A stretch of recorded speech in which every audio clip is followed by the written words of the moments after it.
بارسا أتقع لويس سواريز ن4 أوارح زاكل كاب صوتا كمثالي بوغا غليصم لويس سواريز أبي ماناي بوركو مطبحتي كم زغبرن كساب حويو اب نبورك ساب زملس 4 أوارح كوزليوم زو راغاوي أتقع لو معمت اب زكايدوم 23 صوتات نكلبو 14 شوتات كمزغبلا خيليم اب شامبيونز ليج دما 3 شوتات كمزغبن كله اب لا ليغا 11 شوتات بشمو مسكعت الرخيبوم بزي كازي شوعتن شوتو زخونا كوعساس مقبالون اب لا ليغا اب قدميتي زسرام مس زي مهلاو اب مهرم تزركب عثمان ديمبله اذا كلب اب سخفيت زلو مسكوت مسغار نبوتو سكا اتقعي امن ديا تركب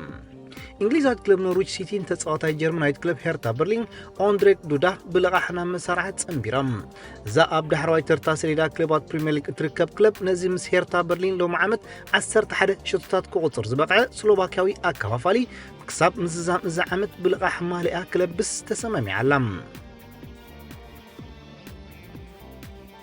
كلب توتنهام نتي عود متباحة بمقبار نأساس 3 ورحي كاب مسارعة كرحق استقدده بلوص أتقعية زقدفو بكون مشفان نناي قدم تتصاوتاي جيرمين دفو ناب مسارعة كتصنبرو دلي تحدير علم ذا كلب نسبانيوي أتقعية فرناندو لورينته أب كرامات ناب كلب نابولي بمزارة نبوتا هاريكينز تكسب كام مسارعة زركبات كعي ودع 17 عمد تروي باروت مسمخانو مناي كنف تتصاوتا لوكاس مورا كمون هين مينغ سونغ أبتي مسمر ناي مسلاف أماراتي كم زلوان نديفو كساب مززام زعمت نام مسارعة كتصنبرو دريت كم زلوا يزفلاتم مستاب ستيفن جيرارد تعلم كلب سكوتلاند رايت كلب رينجرز أم تصوات زركب ديفو أب 16 ناي هاجر سكوتلاند ليج تصوتات 11 شتوتات مزقاب أب تصبق أقوما يزركب إذن يقدم تتصاوتاي كلب توتنهام نتا كلب اب زوكللو 139 شتوتات اب كل وردرات كمزغب بقيوم بزي كازي إذا لندنايت كلب نتي مسمم زلاتان إبراهيموفيتش لومي ام منبر تقيتي كوف زبله بولنداي كريستوف بياتيك نمصنبارون تصعر كمزلا زفلت كوينو نس بلجيماوي اتقاي كلب كريستال بالاس كريستيان بنتكون سما يلعلالهم على ميزان لندنايت كلب جوسي مورينو اب زقرب معلتات بزعبه مس كلبات استون فيلا ليفربول بالاسن تصاوته بلجيماوي اب صحتتلو بنتك فولي بقعتن كلتن زونن تتصاوتاي كبل نزي بلجيماوي موداسو يذكر إيطالياويت كلب إيسي ميلان نبوتاتي ناب كلب أستون فيلا زسكاغرتو تغير حلا ولداتا بيب رينا نمتكا نقاب العلي حلا ولدات برموز نبر أزمير بيغوفيش نا مسار عن مصنبار أبسم معبد صح تفليتم بزد ما إز سيربيا حلا ولدات حكمنا ومرمران مقبار درو ناب كتما ميلان أتيلهم زي مسكلبات ستوكن تشيلسن تتصاوت حلا ولدات أبز حجي غزي بلقاح مس كاراباك سبهلت أب هاجر أذربيجان تركب كلبي كتصاوت صنيحهم اب ميجور ليج سوكر امريكا تنطف كلب نيويورك سيتي نتصاوتاي جيدون زلالم نا مسارعت صنبيرام ذا كلب نزي كاب ايثيوبيان سدرا اب جيرمن سولدن امريكاوي زلو ود 22 عمت من اسي كاب سبورتينغ كانساس تبالت كلبيا نا مسارعت صنبيرام بزد ما جيدون نخلاي تخاتل عمت سبورت ام ميجور ليج سوكر كتصاوتيم زحلفه عمت مغابيت مس كلبو ارسنال وعلو دحر مقعو ناب امريكاوي كلب سبورتينغ كانساس كم زقنعه يذكر انجليزايت كلب استون فيلا نالجيراوي اتقعي كلب موناكو اسلام سليمانن نفرام تقداس نتاريام كم زفلت ود 31 عمد سليماني مسزا فرنسايت كلب اب زكايدوم ناي ليج صوتات اب 13 شطوتات ابركتوب مغبار 6 كمزغب كيليوم شوعت دما نشوتو زغوناكو عساس دما ابركيتيوم ازي الجيراوي اتقعي مسدق غانتو فرنساوي واسيم بنيادرن روسياوي الكساندر غولوبينن بلوص ودت فتيو يركب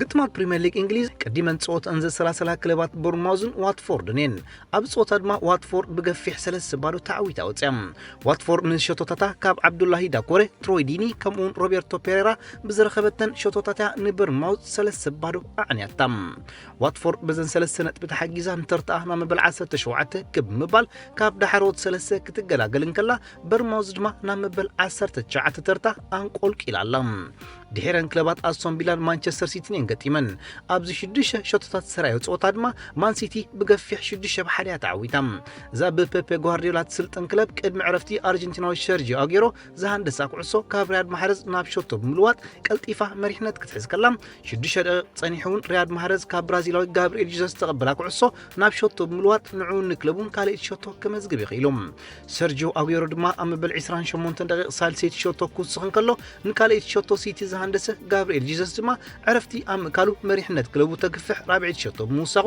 ፀወታ ንዕረፍቲ መሪሕነት ማንቸስተር ሲቲ 4-0 ኣምሪሖም ድሕሪ ዕረፍቲ ድማ ኣጉሮ 2 ሸቶታት ብምውሳኹ ፀወታ 6-1 ተዛዚሞም ማንቸስተር ሲቲ ንሌስተር ሲቲ ብ2 ነጥቢ ምብላጽ ኣብ ካልኣይ ተርታ ክትቀመጥ ኪኢላ ኣላ ኣብዚ ፀወታ ሃትሪክ ዝሰርሐ ኣጥቃዕ ማን ሲቲ ሰርጂዮ ኣጉሮ ድማ ኣብ ታሪክ ፕሪምየር ሊግ 177 ሸቶታት ከመዝግብ በቂዑ ይርከብ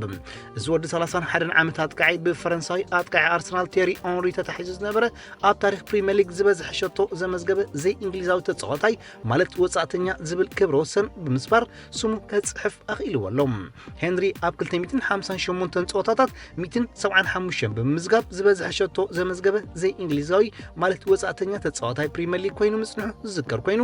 ኳን ኣጌሮ ኣብ 255 ፀወታታት 177 ሸቶታት ብምዝጋብ ነዚ ሪከር ሰይርዎ ኣሎ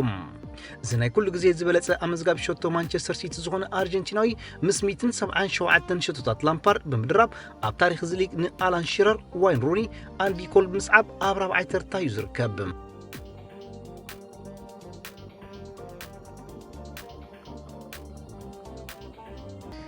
ግጥም ፍጻሜ ሱፐር ካፕስ ኣብ መንጎ ክለባት ኣትሌቲኮ ማድሪድን ሪያል ማድሪድን ኣብ ከተማ ሪያድ ስዑድ ዓረብ ተኻይዱ እዚ ኣብ ስታድየም ዓብዱላህ ዝተኻየደ ፀወታ ቅልጡፍን ህልኽ ዝመልኦኒ ኮይኑ ጀሚሩ ይኹን እምበር ኣብ ማእከል ሜዳ ዘድሃበ ፀወታ ብምንባሩ ብወገን ክልቲአን ክለባት ዝኾነ ሸቶ ከይተረኣዩ ንዕረፍቲ ኣምሪሖም ሪያል ማድሪድ ብመንገዲ ሉካ ጆቢክ ዝረኸበታ ብልጽ ዕድል ልዳት ተጸጊዓ ክትባኽን ከላ ኣትሌቲኮ ድማ ብመንገዲ ኮርያ ሓደገኛ ፈተነ ከተካይድ ኪኢላ እያ ፀወታ ኣብ ምዝዛሙ ድማ ኣትሌቲኮ ንዝረኸበታ ናጻቕላዕ ቶማስ ፓርቲ ነቲ ካብ ቦትኡ ተንቀሳቒሱ ዝረኣዮ ሓላው ልዳት ኮርቷ ብቐጥታ ዝሃረመሉ ኩዕሶ ኮርቷ ከድሕና ይተራዩ ሸቶ ከይተራዩ ምድብ ግዜ ብምእካሉ ድማ ብመሰረት መምርሒ ዝውድድር ድማ ናብ ተወሳኺ 30 ደቂቃ ኣምሪሖም ኣብዘን 30 ደቂቃ ድማ ፀወታ ብዙሕ ፈተነን ሓርፋፍ ፀወታን ስራኤል እዩ ነይሩ ሪያል ማድሪድ ሓደገኛን ሸቶ ክኾና ዝኽላልዑ ተኽእሎ ዝነበረን ኳዓሳሱ ብመንገዲ ሞድሪች ሮድሪጎ ከተካይድን ከላ ሓላው ልዳት ኦብላክ ነዘን ዕድላት ኣብ ምምካን ልዑል ተራይ ተፃዊቶም መቀናቐንታ ኣትሌቲኮም ብመንገዲ ኮርያ ከምኡውን ሞራታ ዝፈጠረተን ሓደገኛታት ዕድላት ብሓላው ልዳት ከርቷ መኺነን እየን ኣብ መበል 113 ደቂቃ ኣትሌቲኮ ብመልሲ መጥቃዕቲ ናብ ልዳት ማድሪድ ኣብ ዘጥቃዕትሉ ሞራታ ካብ ሳውል ኒገዝ ዝረኸባ ኩዕሶ ሒዙ ተኸላኸልቲ ሪያል ማድሪድ ጥሒሱ ንልዳት ኣብ ዝቕናዓሉ ኣብ ከባቢ ሳንዱቕ ፍጹም ቅላዕ ቅድሚ ምብጽሑ ብኣካፋል ሪያል ማድሪድ ፌዴሪኮ ቫልቬርደ ብድሕሪት ተሓንኪሉ ብምውዳቑ ነታ ዕድል ንሸቶ ካብ ምዃን ክዕንቅፃን ከሎ ማእከላይ ዳኛ ብቐይሕ ካርድ ከባርሮ ይኽኢሉ ፀወታ ድማ ብማዕረ ውፅኢት ምዝዛሙ ናብ ፍጹም ቅላዕ ይምሪሑ ንቀዳሚት ፍጹም ቅላዕ ማድሪድ ሓላፍነት ዝወሰደ ካርባሃል ከመዝግባ እንከሎም ነታ ፍጹም ቅላዕ ተመዓራር ዕድል ሳውል ኒገዝ ዓንዲ ልዳት ክህርማ ይኽኢሉ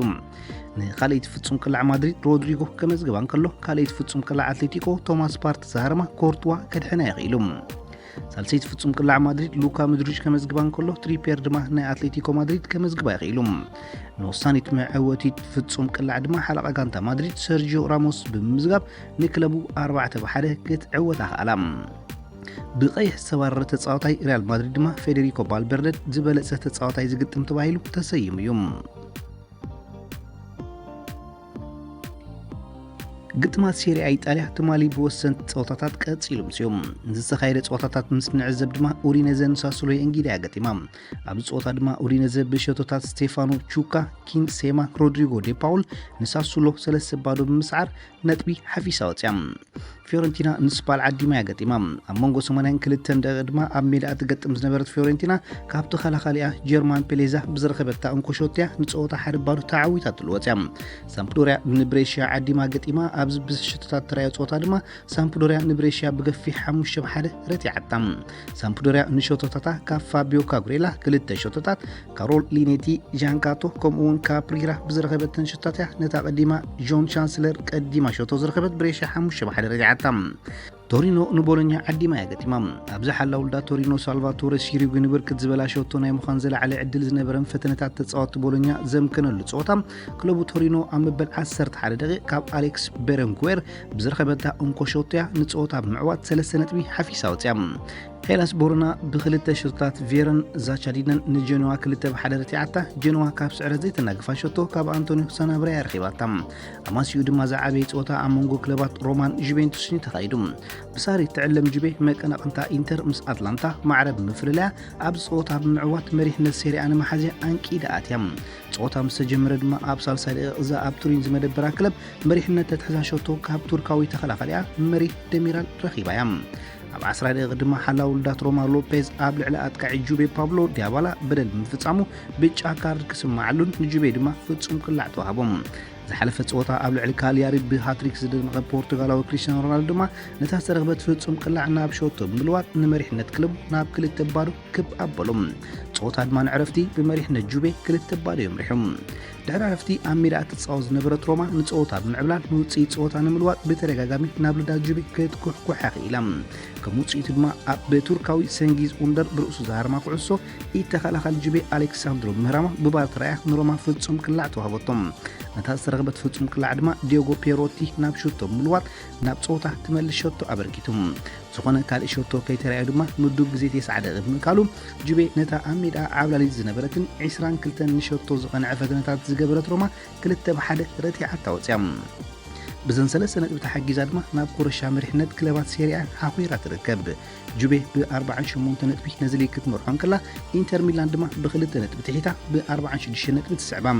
ክለባት ላዚዮን ኣትላንታን ድማ ንሳልሳይን ራብዓይን ተርታ ብሒተን ዘለዋ ክለባትን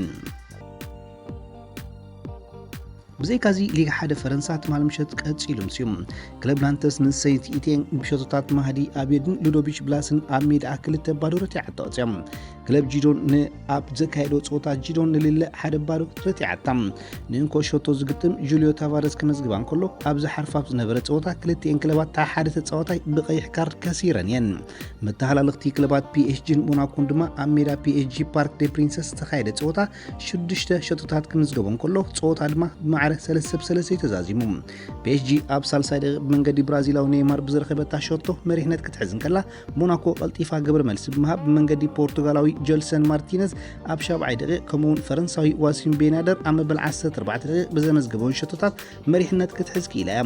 ኣብ መበል 24 ደቂቕ ተኸላኻሊ ሞናኮ ፌዴ ባሎ ናብ ገዛእ ልዳቱ ሸቶ ብምዝጋቡ ድማ ፒኤስጂ ክትመዓራረን ከላ ዕረፍቲ ኣብ ኣጋመ ካል ድማ ፒኤስጂ ንዝረኸበታ ፍጹም ቅላዕ ኔይማር ናብ ሸቶ ብምልዋጥ ንክለቡ መሪሕነታት ሓዛም መሪሕነት ፒኤስጂ ግን ክሳብ 7 ደቂቕ ጥራዩ ዕምሪ ነይርዎም ኣብ ጽቡቕ ኣቃውማ ዝርከብ ኣልጄራዊ ኢስላም ስሊማኒ ንክለቡ ሞናኮ ነጥቢ ዘማቐለ ሸቶ ብምዝጋብ ንክለቡ ካብ ስዕረት ኣገላገላ ፀወታ ድማ ብማዕረ ውፅኢት 3-3 ተዛዚሙሎም